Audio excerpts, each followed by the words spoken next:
Ladies and gentlemen, your next comedian, the very funny Sara Poulin. Give it up.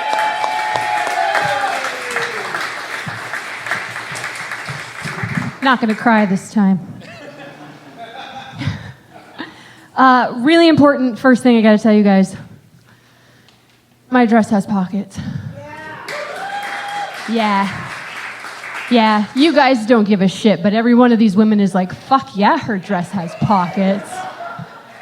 Women love pockets. If you have any opportunity to tell somebody about them, you will. A woman says to you, I love your dress, and it has pockets. What do we say, ladies?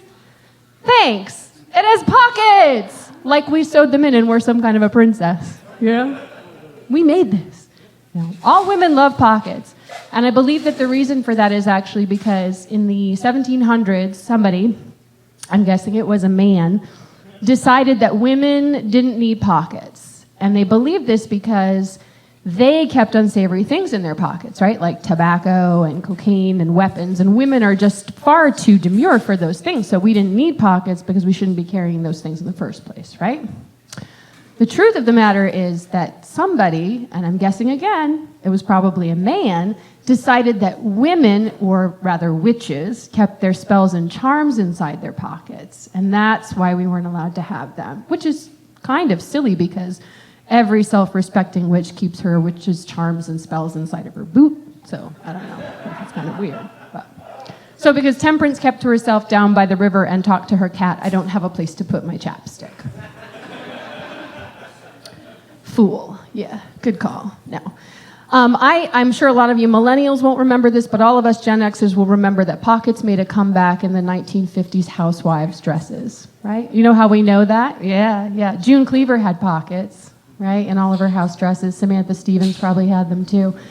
And we recall that because we sat on the couch, waited for our real moms to come home while we ate buttered crackers and tried not to kill our brothers. Yeah, you remember. You were there. Yeah. Now, do you know what those housewives kept in their pockets? It wasn't spells and charms. It was fresh baked bread. Yep. Or the keys to the family station wagon. Or their opinions. They definitely kept those in their pockets.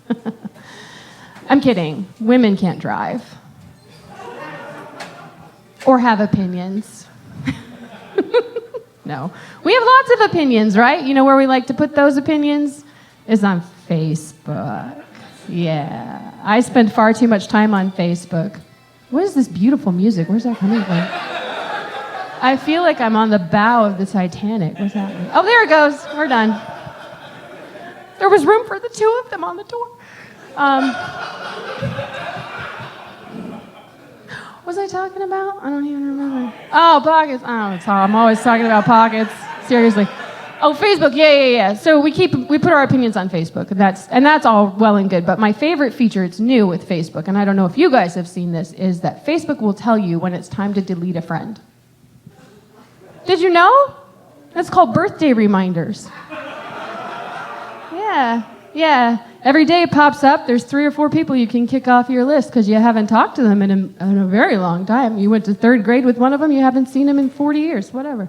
So just open up the taxi door and kick a bitch out. Why do you need all those people on Facebook? No. Yeah, Facebook's kind of fun. I found out, too, that you can use Facebook for dating. Yuck. No thanks. No.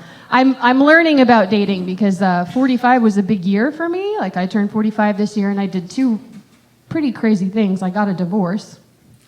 Yeah. But more importantly and more tragically, my gynecologist retired. I know. Again, the women are like, oh, no. Yeah, so the 2 men who've been looking at my vagina for the last 20 years have moved on to greener pastures. Yeah. No. It's what do gynecologists do when they retire? Finger painting? What kind of hobbies do they have? That's gross. Sorry. Who said that? Stop it.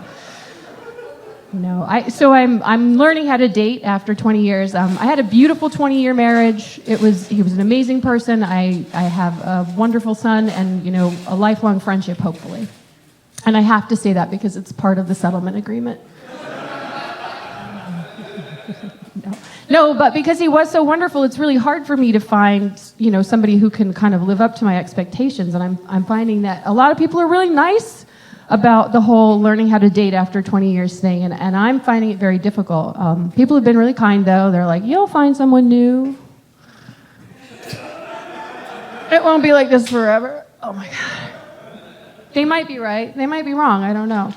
I've had a couple of really bad dates, though. I went out on a date with a guy, and we just ordered dinner.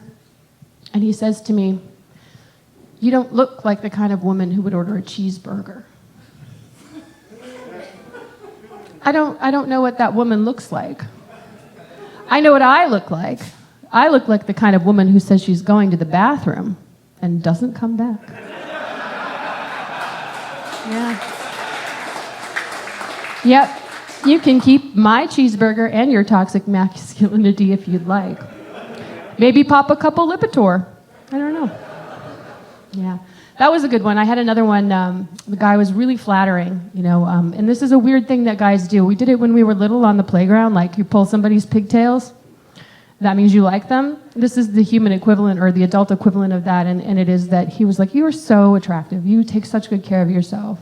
I'm impressed with how well you take care of yourself. For a woman your age. Oh, do you know him? Is he here? Yeah, he had a little bit of the devil in him. Yeah, no, for a woman my age, that's interesting. It's almost 4. It's time for dinner. Yeah. Yeah, it's getting late. I'm going to shuffle off to bingo. Because that bitch Marge isn't going to save me a seat again. I know it. Was late for chair yoga earlier, and I missed canasta because it took me so long to get there. How old do you think I am, The joke's on him, though. I can get the erection of a 25-year-old anytime I want. Easy for me. It's not hard. Yeah, there it is. You got it. Yeah, I think finding a gynecologist is actually going to be a lot easier than finding a suitable partner. I was down in South Portland doing a show a couple of weeks ago, and there was this really quaint little mini mall where apparently all the doctors set up office.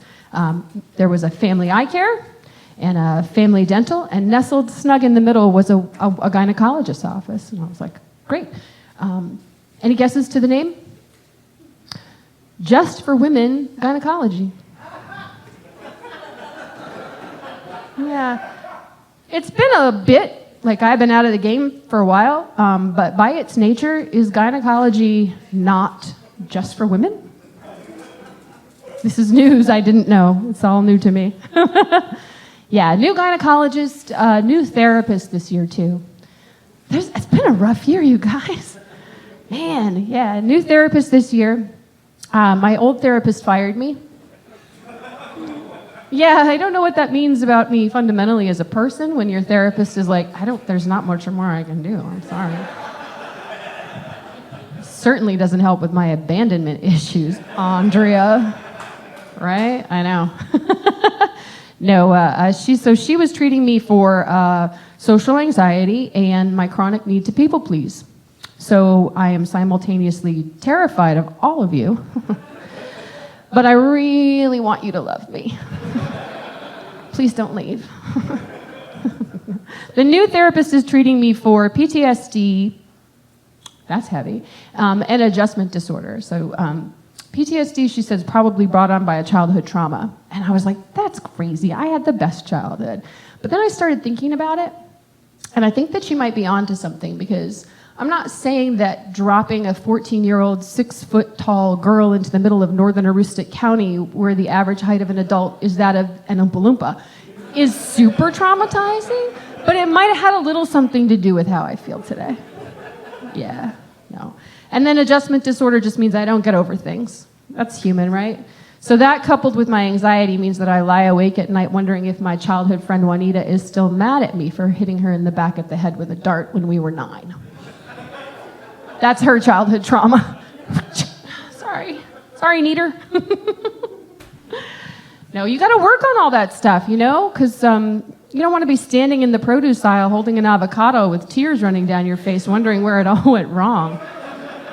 Roger's over in Pineapple's looking at you like, I don't know what to do. It's just weird. Yeah. And also, working on stuff is important because restraining orders are a real bummer. Yeah. No, I do a lot of different things to try to curb my anxiety. My therapist suggested meditation, which isn't going to work for me because in addition to everything else, I'm a true crime junkie. Yep, so when I'm picturing those rolling, beautiful waves, closing my eyes, thinking calm, spiritual thoughts, all I see is the face of John Wayne Gacy dressed as a clown wearing a skin suit. Yoga works. Yoga works out pretty good. Running has been a big success for me for calming my nerves, although I have had some altercations with a cat named Mittens, which we won't talk about. I think his name was Mittens, I don't know. Yoga's good. Number one thing that helps with my anxiety, though, and some of you will get on board with this, is day drinking. Yeah, there it is. Yeah. I have combined those two things before, though, yoga and day drinking. It worked out all right, but the only position I really mastered was the one-night stand. He preferred the downward dog. In the end, we're both just like, namaste, single. Just praying it's not a child's pose. After all, a woman my age with no gynecologist. Thank you guys so much. I've been Sara Poulin. Have a good night.